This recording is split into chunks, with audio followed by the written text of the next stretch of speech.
Урматтуу кыргыз элим, атың жаман болсо дарманың кетет дейт. Аялың жаман болсо мейманың кетет дейт.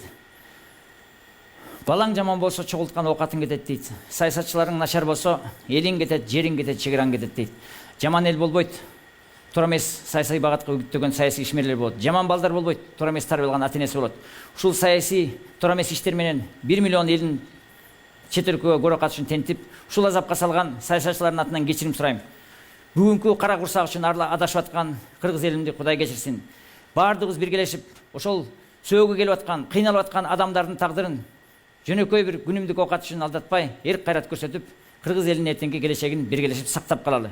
Ар бир адамдын бүгүнкү болуп аткан окуяга салым кошуу бул парзы болот. Мына ошондо гана ар кимибиз өзгөрсөк, Кыргызстандын жана күтүп аткан маселесин биргелешип чече алабыз.